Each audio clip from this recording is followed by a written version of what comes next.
J'aimerais ce matin vous encourager à méditer cette parole parce qu'elle est une source d'encouragement pour chacun d'entre nous. Ce matin, nous voulons prendre la suite de notre message commencé dimanche dernier, une petite série concernant la Seigneurie de Christ, concernant la royauté de Christ. Nous avons bien sûr connaissance de ce que Jésus est notre Seigneur, notre Sauveur. Nous avons connaissance de ce qu'il est venu pour nous libérer du poids du péché. Mais la question que parfois je me pose, c'est de savoir si réellement la royauté de Christ, la Seigneurie de Christ est bien réelle dans ma vie, dans notre vie. Est-ce que Jésus est le roi des rois ? Est-ce que Jésus est le Seigneur des Seigneurs ? J'aimerais vous inviter à la prière. Alors que nous ouvrons ta parole, Seigneur, nous voulons te demander le divin conseil. Nous voulons te demander cette sagesse, cette intelligence, cette connaissance des choses, Seigneur, qui parfois nous dépassent. Nous voulons ce matin, Seigneur, te dire que tu es le roi des rois et le Seigneur des Seigneurs. Viens, Seigneur, siéger en majesté dans nos vies. Amen.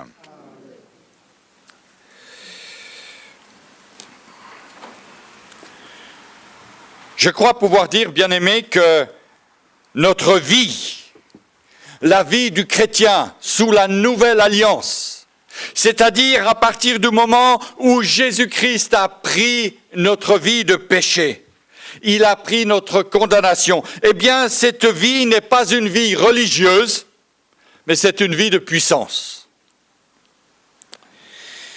Et je crois que beaucoup de chrétiens n'ont pas réalisé la pleine dimension de cette royauté et de cette seigneurie de Jésus-Christ. Nous sommes chrétiens, nous sommes sauvés, nous appartenons à une église, oui.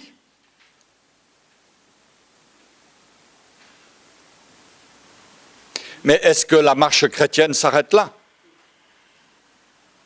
Est-ce que la marche chrétienne s'arrête à un baptême, à une carte de membre, à la Sainte Seine tous les dimanches ? La vie chrétienne, sous la nouvelle alliance, est une vie de puissance. La semaine dernière, nous avons vu comment le Seigneur a écrit cette loi dans nos cœurs. Une loi de vie, la loi des 10 commandements. Et ce matin, j'aimerais vous inviter à faire une lecture dans le livre des Hébreux, au chapitre 8, les versets 10 à 11, et je les ai transcrits sur le projecteur dans la version en français courant. Voici en quoi consistera l'alliance que je conclurai avec le peuple d'Israël.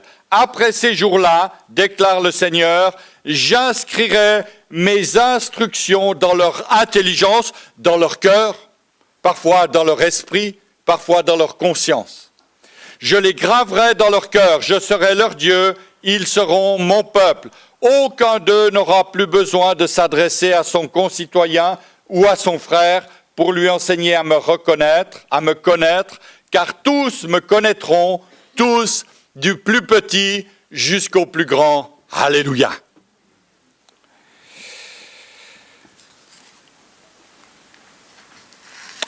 Mes frères et sœurs, je crois pouvoir dire que l'être humain, de par sa nature, n'a pas la force de pratiquer lui-même la loi de Dieu. Et Paul va même le résumer d'après sa propre expérience, en disant « Je désire plaire à Dieu, mais je fais le mal que je ne veux pas.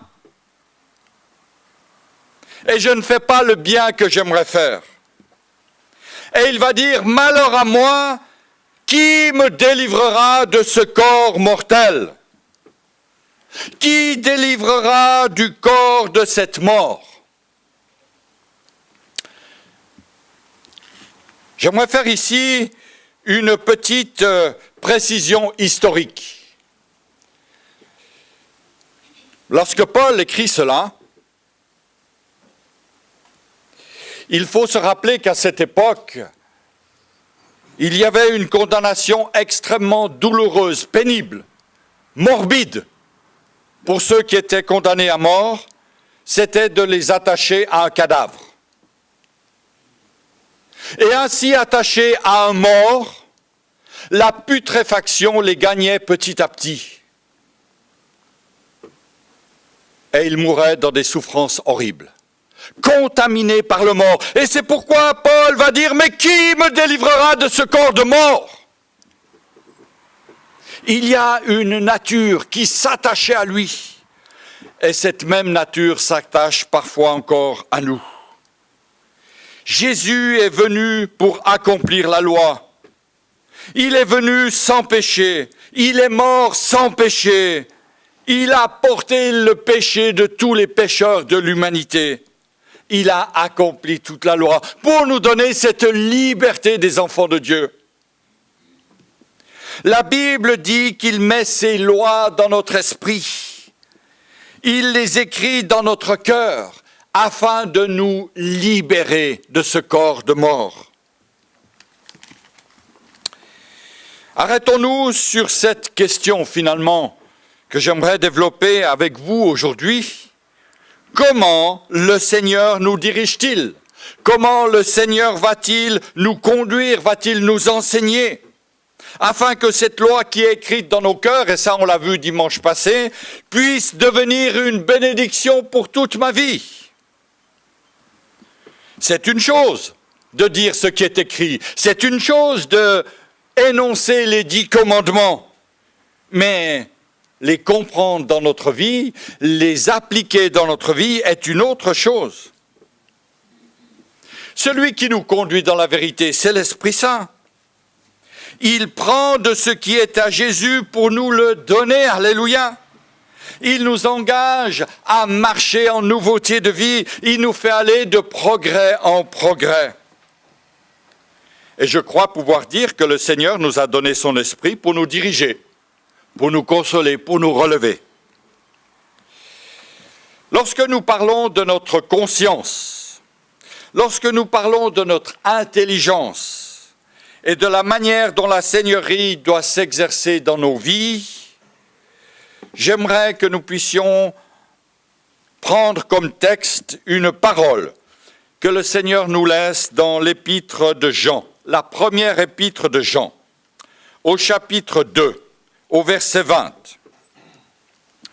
Et ça me permettra d'ouvrir une petite parenthèse sur l'onction. Première épître de Jean, une parole qui s'adresse à chacun d'entre nous, chapitre 2, verset 20. Première épître de Jean, chapitre 2, au verset 20.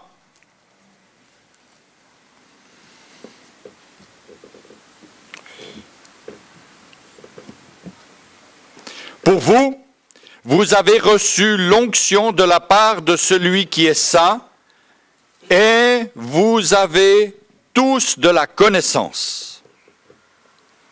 Et plus loin, au verset 27, pour vous, l'onction que vous avez reçue de lui demeure en vous, et vous n'avez pas besoin que l'on vous enseigne.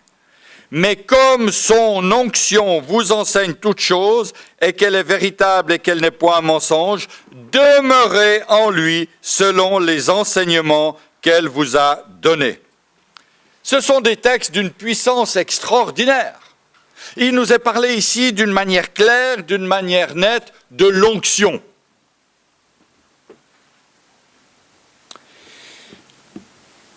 L'onction est une manière de comprendre ce que le Seigneur a à nous dire, ce qu'il a mis dans nos cœurs.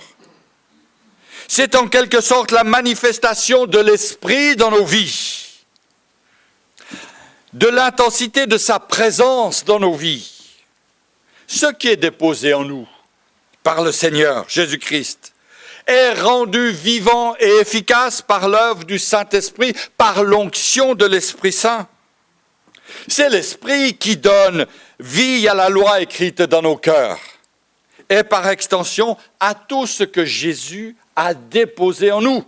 Et ce que le Seigneur a déposé en nous, c'est tout bon. Alléluia. Tout est bon. Ce que le Seigneur a posé dans ta vie, mon frère, ma sœur, est une bonne chose. Maintenant, il faut que l'onction du Saint-Esprit, il faut que le Saint-Esprit te révèle ces choses, les affermisse dans ta vie, afin que tu puisses être victorieux. À la base, ce que nous avons le plus besoin, ce n'est pas plus d'onction, mais c'est d'être à l'écoute de l'onction du Seigneur. Parfois, dans certaines réunions, nous entendons des gens s'écrier plus, Seigneur, alors que le Seigneur leur a déjà tout donné. Christ nous a tout donné. Afin de connaître les directions et la motivation et les profondeurs de toute cette loi, nous avons besoin d'une révélation, bien sûr. Et l'onction que Christ nous a donnée se manifeste de manière à ce que certains aspects de la loi nous soient révélés. Si nous devenons sensibles à l'esprit, beaucoup de choses vont changer dans notre manière de vivre, dans notre manière de servir le Seigneur. Lorsque l'on parle de la connaissance, et il y a ici, au milieu de nous, beaucoup d'universitaires, on pourrait leur demander, mais c'est quoi la connaissance? Est-ce que c'est une somme de règles, une somme d'informations? La Bible dit qu'il n'est pas nécessaire d'avoir une connaissance intellectuelle, mais que la plus grande connaissance que nous devons avoir, la plus importante, c'est la connaissance de la valeur du sang de Jésus. Je pourrais être un triple, un quadruple docteur, avec des grands doctorats, mais si je n'ai pas la connaissance de la valeur du sang de Jésus, mes connaissances ne me servent à rien. Mon frère, ma sœur, réalises-tu la valeur du sang de Jésus? C'est la plus importante des connaissances, car qui connaît le sang de Jésus a la vie éternelle. Qui connaît la valeur du sang de Jésus a la vie éternelle.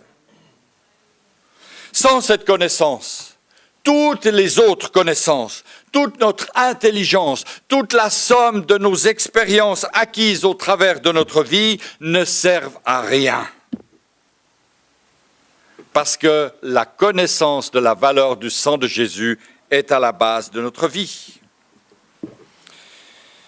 Et cette connaissance ne vient pas dans un comportement religieux, dans une certaine suite de règles et de préceptes, non, mais du témoignage intérieur du Saint-Esprit que nous recevons par la foi. Et c'est ce que le Seigneur veut mettre dans nos cœurs. C'est ce que le Seigneur nous envoie par l'onction, une connaissance de sa loi au plus profond de nos cœurs. Un avocat, un juriste, un homme de loi, un notaire doit connaître la loi. S'il ne la connaît pas, il n'est pas bon, il ne pourra pas défendre son client. Il pourra peut-être même se faire radier de l'ordre des avocats. Mais lorsqu'un juriste, lorsqu'un avocat connaît la loi, il peut être un bon défenseur pour son client. Est-ce que nous connaissons la loi de Jésus, la loi de Christ, la loi de Dieu? Mais l'avocat, pour la connaître, il a fait des études. Aujourd'hui, mon frère, ma sœur, je ne vous demande pas de faire des études, je vous demande de reconnaître la valeur du sang de Jésus.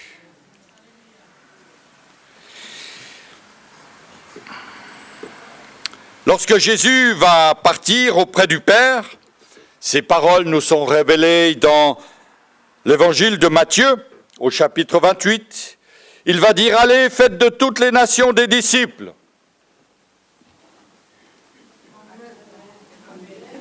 Les baptisant au nom du Père, du Fils et du Saint-Esprit, et après. Exactement. Et enseignez-leur tout ce que je vous ai prescrit. L'enseignement ne peut venir qu'après la rencontre de Jésus.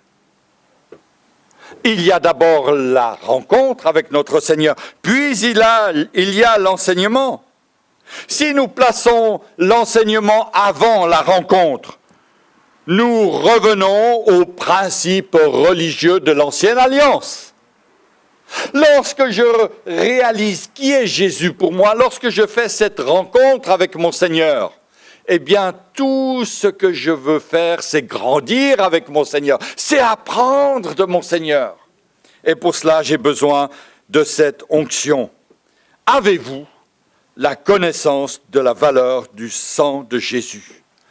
Et cette valeur du sang de Jésus, la connaissance de cette valeur me produit une assurance éternelle. Je sais où je vais. Alléluia. Trop de chrétiens doutent de leur salut. On ne peut pas douter de son salut si on a conscience de la valeur du sang de Jésus. Ce sang qui a coulé à la croix pour nous libérer.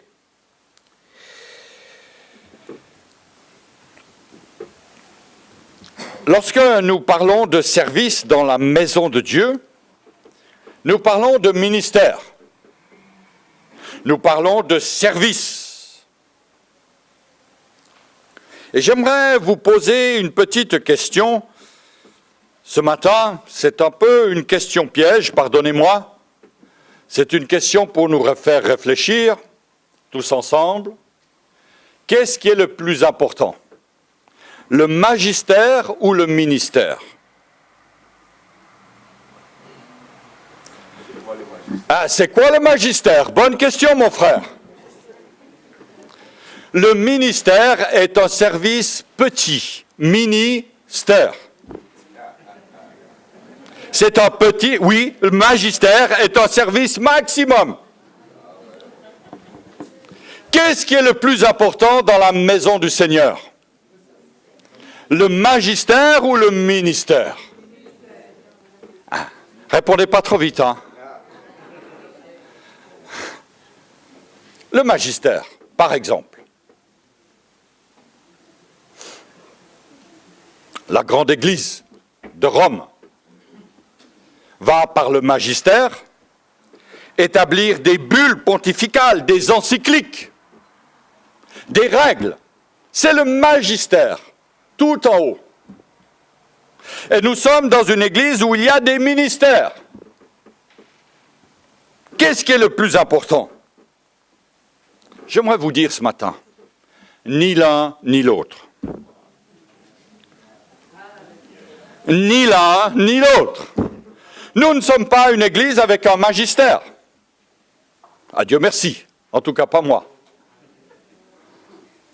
Je ne suis pas un patriarche, ni un apôtre. Je veux simplement être à votre service. Mais ce qui est le plus important, c'est ma position devant Dieu, ma position personnelle. Ce qui est le plus important pour vous, ce n'est pas le magistère ni le ministère, c'est votre position devant Dieu.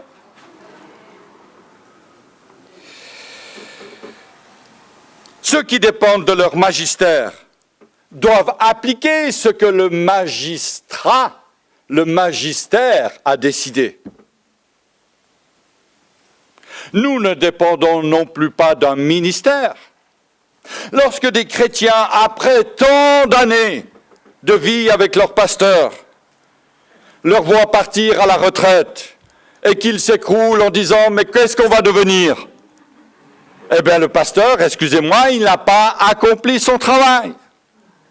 Parce que chacun et chacune doit être sensible à la voix du Seigneur dans son cœur. On n'a pas à dépendre d'un ministère ou d'un magistère. Nous devons nous attacher au Seigneur et non à ses serviteurs. Et je prie vraiment que chacun de vous, chacun de nous, nous puissions grandir, éclairés par l'onction du Saint-Esprit, afin que la loi de vie qui est dans nos cœurs puisse porter du fruit pour l'éternité. En résumé, je pourrais dire, nous devons dépendre du Saint-Esprit et de la parole de Dieu. La Bible nous dit que ta parole est une lampe à mes pieds. C'est le psalmiste. Et plus loin, David va dire, la révélation de tes paroles éclaire, elle donne l'intelligence aux simples. Lorsque nous lisons et méditons la parole de Dieu, nous devons être à l'écoute de la parole de Dieu. Car on peut lire sans entendre. Heureusement, en français, c'est deux mots différents. Écouter et entendre. En allemand, malheureusement, c'est que le même mot. Hören. Mais en français, c'est riche. Est-ce que j'écoute la parole de Dieu ou est-ce que je l'entends? Ce matin, est-ce que vous m'écoutez ou vous m'entendez? Vous entendez les avions, peut-être, les oiseaux, les voitures, mais j'ose espérer que vous écoutez, non pas le ministre, mais la parole qui sort de la bouche de Dieu au travers de la mienne. Que vous lisez la parole de Dieu en l'écoutant et pas seulement en l'entendant. Arrêtons-nous quelques instants sur cette manière dont le Saint-Esprit veut nous conduire. Comment le Saint-Esprit va éclairer cette parole qu'il pose dans notre cœur. Le Saint-Esprit a quelque chose de très grand à nous communiquer. Et la première chose que le Saint-Esprit va faire, c'est nous conduire dans la vérité. Le Saint-Esprit ne nous conduira jamais dans le mensonge. Le Saint-Esprit ne nous conduira jamais au-delà de ce que dit la parole de Dieu. Le Saint-Esprit sait ce qu'il enseigne. Dans notre cœur, il va agir d'une manière extraordinaire, comme un pédagogue, le meilleur des professeurs. Il va susciter l'inspiration. Il va susciter des intuitions. Il met en nous des idées, des pensées. Mais que constatons-nous lorsque nous sommes à l'écoute du Seigneur? Il nous révèle très souvent des choses que nous ne comprenons pas, des choses que nous avons encore pour l'instant jamais vues. La Bible nous dit ce sont des choses que l'œil n'a point vues, que l'oreille n'a point entendues et qui ne sont pas montées au cœur de l'homme. Des choses que Dieu a préparées pour ceux qui l'aiment. Dieu nous les a révélées par l'Esprit. Alléluia. Première épître de Paul aux Corinthiens, chapitre 2, versets 9 à 13. Ce sont des choses que je n'ai pas encore vues. Ce sont des choses que je n'ai pas entendues, que le Seigneur me transmet.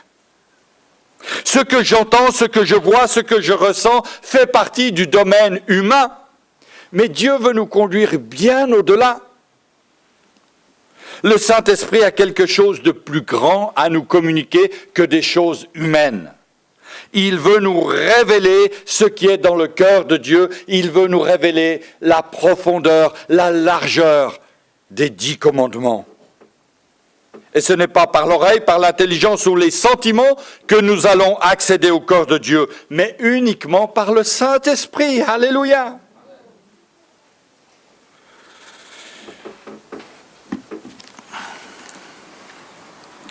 Le Seigneur a mis dans nos cœurs des trésors. Nous l'avons vu dimanche passé. Cette parole est écrite dans nos cœurs. Si elle ne l'est pas encore, mes frères et mes sœurs, je vous encourage à la lire, à la méditer, à l'écouter et à ce que ces commandements viennent dans votre cœur. La digérer. Ce n'est pas en participant à toutes sortes de réunions, mais c'est lorsque le Saint-Esprit met en lumière ce que Dieu nous a déjà donné. C'est un petit peu comme si nous étions de peau de ce genre-là, où Dieu a mis à l'intérieur que des bonnes choses, parce que Dieu ne donne jamais de mauvaises choses. Et lorsque le Saint-Esprit vient, il va agir un petit peu comme cette lampe, il va éclairer l'intérieur. Il va éclairer ce qui est à l'intérieur. Et là, je vais être non pas quelqu'un d'illuminé, mais quelqu'un d'éclairé. Comprenez la différence?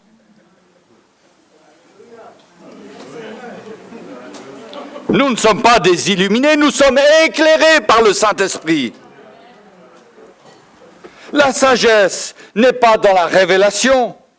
L'esprit de sagesse n'est pas dans des choses humaines. L'esprit de sagesse vient de la méditation régulière de la parole de Dieu. Lorsque le Saint-Esprit vient éclairer cette parole dans ma vie, eh bien, elle prend des dimensions extraordinaires.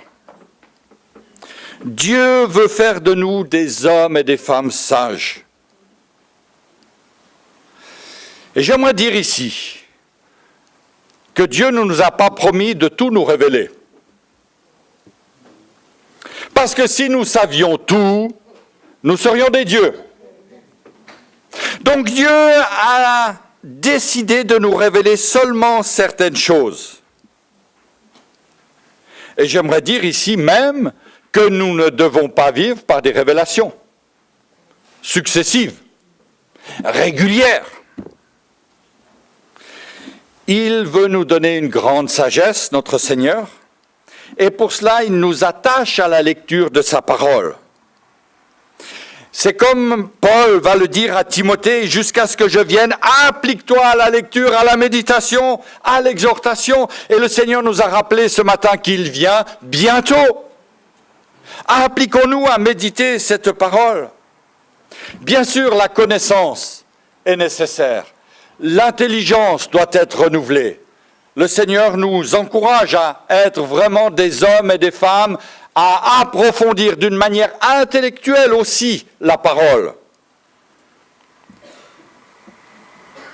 Dans le livre du prophète Osée, au chapitre 4, verset 6, il est dit « Mon peuple est détruit car il lui manque la connaissance ». Ou dans cette version, qui est la version du semeur, « Oui, mon peuple meurt, périt, faute de connaissance, parce que vous, les prêtres, les pasteurs, les magistères, les ministères, vous avez rejeté la connaissance. » Ce texte apparaît dans la version de semeur de cette manière-là. Est-ce que je rejette la connaissance? Est-ce que je rejette le fait de me former, le fait d'apprendre? Non. Dieu veut que nous ayons de la connaissance. Elle est une source essentielle de l'édification de la foi. Et ma foi a besoin de grandir. Bien sûr, nous ne comprenons pas tout dans le plan de Dieu. Nous ne comprenons pas pourquoi il nous arrive telle et telle chose, pourquoi telle et telle épreuve. Mais gardons cela dans notre cœur, et je puis vous assurer qu'un jour, nous comprendrons.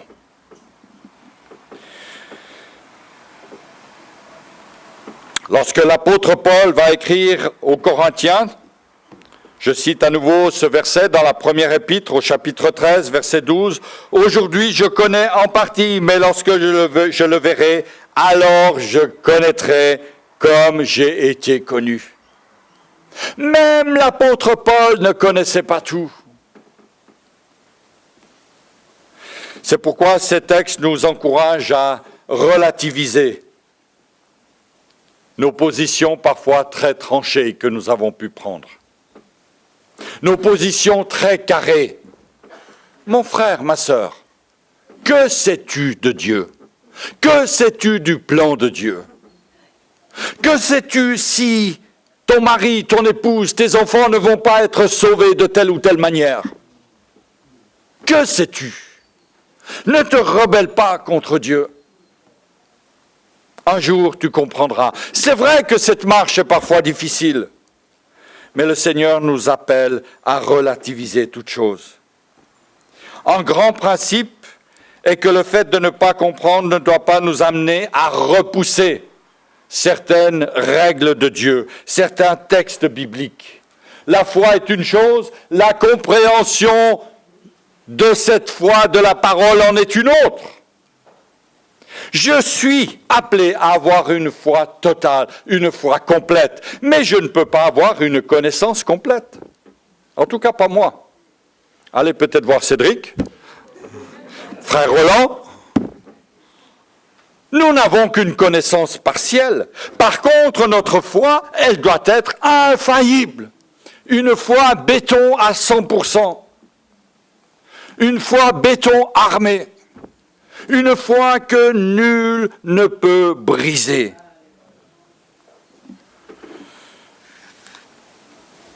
Les Écritures sont complémentaires, bien sûr, les unes aux autres. Lorsque nous étudions le texte biblique, nous devons réaliser que cette parole, écrite par notre Seigneur lui-même, est une parole de vie, et Jésus-Christ est le roi des rois, le Seigneur des seigneurs. Les Écritures sont complémentaires les unes des autres, elles s'harmonisent entre elles. Il y a une révélation progressive. Amen. Si Dieu nous avait révélé toutes les choses en même temps, wow, notre cerveau ne tiendrait pas, notre vie ne tiendrait pas. Dieu nous révèle les choses petit à petit. Et c'est pourquoi nous pouvons dire, tu es vraiment Seigneur des seigneurs, roi des rois. Il y a une sagesse dans notre Seigneur qu'on ne retrouve pas dans les rois de ce monde, qu'on ne retrouve pas dans les seigneurs de ce monde.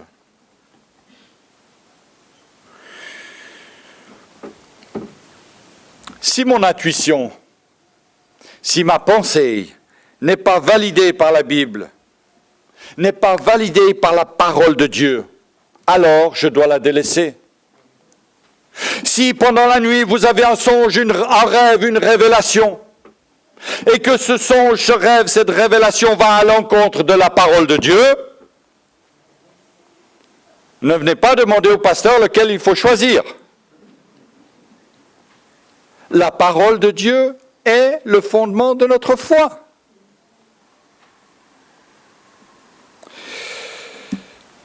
Il y a aujourd'hui beaucoup de gens qui se nomment apôtres, prophètes, et qui parcourent les rues de nos villes en disant « faites ceci, faites cela ». Aucun apôtre, aucun prophète, d'où qu'il soit, quel que soit son nom, ne peut dire que sa parole est au-dessus de la Bible. Cette pensée est très importante, frères et sœurs, parce que le peuple de Dieu, aujourd'hui, non seulement il meurt, faute de connaissance, mais également pour ceux qui tiennent le coup, ils s'égarent par des prophéties qui ne tiennent pas la route, des pseudo-prophéties, des pseudo-révélations, des songes qui ne sont que des songes imaginaires, ténébreux et occultes. La parole de Dieu est la base de notre marche chrétienne. Et Dieu a inscrit cette parole dans nos cœurs. Alléluia. Notre foi est basée sur cette parole. J'aimerais vous poser maintenant une petite question. Dans notre marche chrétienne, beaucoup d'hommes et de femmes ont connu des heures heureuses, puis à un certain moment dans leur vie, quelque chose s'est cassé, comme un ressort. Et nous avons malheureusement pu assister à leur chute. Que s'est-il passé dans leur vie? Pourquoi tout d'un coup, ce ressort spirituel s'est-il cassé? Je crois pouvoir dire, je crois pouvoir avancer un semblant de réponse. C'est que ces hommes et ces femmes ont vécu sur une expérience, sur un rêve, sur un songe qui n'était pas spirituel. Bien sûr, l'expérience peut nous apporter beaucoup de réconfort. Mais cette expérience doit être soumise à l'action du Saint-Esprit, afin qu'elle nous enseigne, afin qu'elle nous conduise dans toute la vérité. Lorsque vous avez le privilège de croiser un homme, une femme de Dieu, véritablement fondé sur la parole, que vous parlez avec lui de sa vie passée, Il va vous dire toutes les épreuves par lesquelles il a passé. Et je crois pouvoir dire que tout serviteur de Dieu, toute femme de Dieu, tout homme de Dieu qui se respecte, digne de ce nom, a passé par des épreuves. Comment, mon frère, vous avez pu supporter tout cela? Comment, ma sœur, vous avez pu supporter le massacre de vos enfants? Et ce frère, cette sœur va certainement vous répondre, mais je comprends le chemin maintenant. Je comprends le chemin que le Seigneur m'avait préparé. Je comprends aujourd'hui que toutes ces épreuves étaient là pour m'apprendre à me débrouiller tout seul. M'apprendre à avancer avec le Seigneur, de progrès en progrès. Non pas à dépendre d'un ministre, d'un pasteur, d'un prêtre, mais à dépendre de l'œuvre de Jésus-Christ et de la valeur de son sang. Alléluia.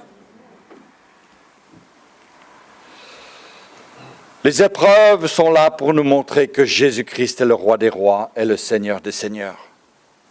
Je suis dans la peine, je suis tombé, je suis dans la difficulté, mais le Seigneur veut me relever. Le Seigneur veut me conduire de progrès en progrès. Et en conclusion, ce matin, j'aimerais dire ceci. Le but du Seigneur, c'est que nous grandissions. Le but du Seigneur, c'est que nous vivions. N'est-ce pas, Francesca? Nous ne sommes pas appelés à mourir spirituellement parlant. Nous sommes appelés à vivre. Et ce que je souhaite, c'est que la vie spirituelle, les dons spirituels, la plénitude de la vie de l'esprit puisse être notre lot. Nous avons de la connaissance. Nous avons énormément de choses que Dieu a déposées dans notre cœur en vue de notre croissance. Et tout cela est en attente au fond de moi-même, est en attente au fond de ma cruche, afin que cela soit éclairé pour l'œuvre de Dieu.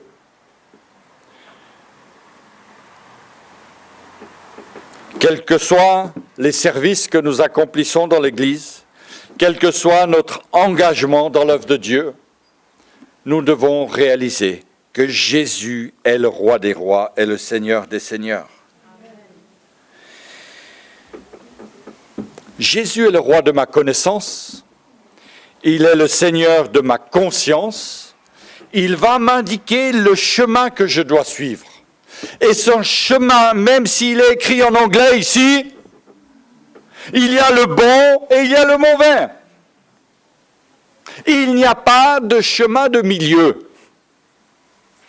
Et nous sommes appelés à demander au Seigneur, Seigneur, éclaire-moi dans ce chemin. Éclaire-moi dans cette marche. Tu es le Seigneur des seigneurs. Tu es le roi des rois. Roi de ma connaissance. Seigneur de ma conscience.